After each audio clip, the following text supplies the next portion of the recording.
Assalamualaikum warahmatullahi wabarakatuh. Perkenalkan, nama saya Sakinah. Saya sebagai moderator dan ketua dari kelompok 4. Berikut nama anggotanya. 1. Novita Amanda. 2. Putri Balkis. 3. Rudi Hermawan. 4. Seli Novita. 5. Tarjana. 6. Widya Chandra. 7. Zaki Firlana. Kami akan menjelaskan tentang dinamika penyelenggaraan negara dalam konteks NKRI. Berikut penjelasannya.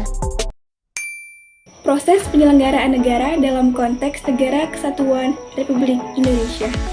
Ini terbagi atas 3 bagian, yaitu yang pertama, konsep negara kesatuan atau unitarisme, kedua, karakteristik negara kesatuan Republik Indonesia, dan yang ketiga adalah perkembangan proses penyelenggaraan NKRI.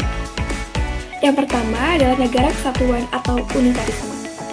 C.F. Strong dalam bukunya A History of Modern Political Constitution, negara kesatuan adalah bentuk negara yang wewenang legislatif tertinggi dipusatkan dalam suatu badan legislatif nasional dan kekuasaan dipegang oleh pemerintah pusat. Negara kesatuan.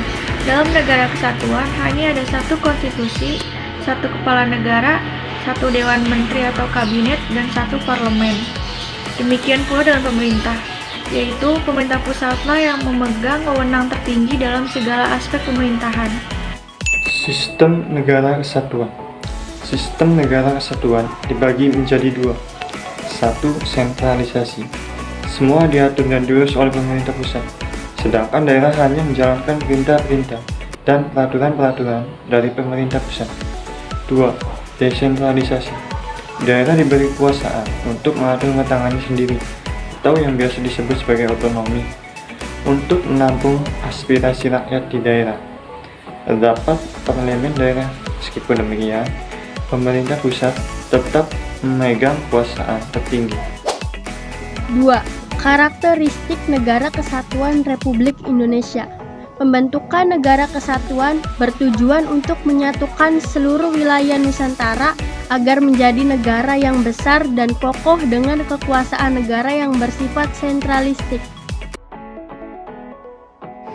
Undang-Undang Dasar Negara Republik Indonesia tahun 1945, Pasal 25A berisikan, Negara Kesatuan Republik Indonesia adalah sebuah negara kepulauan yang berciri Nusantara dengan wilayah yang batas-batas dan hak-haknya ditetapkan dengan undang-undang. Kesatuan wilayah tersebut juga mencakup 1 kesatuan politik, 2 kesatuan hukum, 3 kesatuan sosial budaya, 4 kesatuan pertahanan dan keamanan. Yang ketiga adalah perkembangan sistem pemerintah Indonesia. Perkembangan sistem pemerintah Indonesia ini sejak pada tahun 1945 hingga saat ini, berikut adalah beberapa rinciannya. Yang pertama, sistem pemerintah Indonesia periode 1945 hingga 1949. Lama periode 18 Agustus 1945 sampai 27 Desember 1949.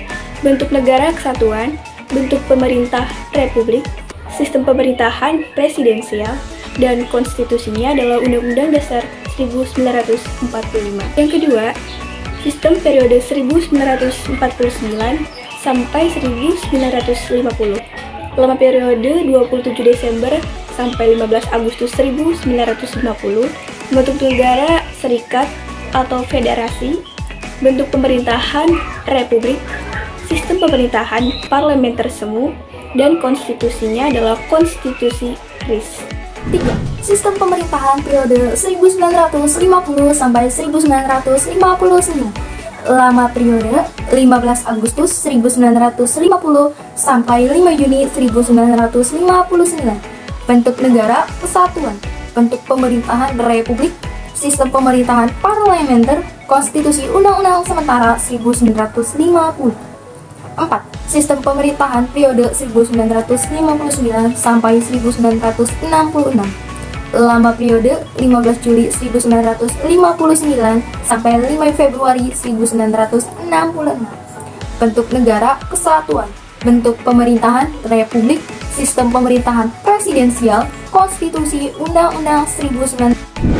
Sistem pemerintahan Orde Baru periode 1966 sampai 1996. Lama periode 22 Februari 1966 sampai 21 Mei 1996.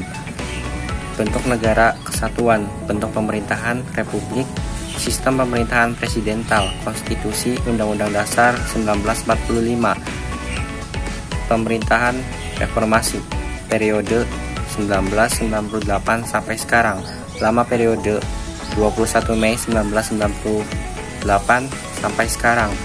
Bentuk negara kesatuan, bentuk pemerintahan republik, sistem pemerintahan presidental, konstitusi, Undang-Undang Dasar 1945.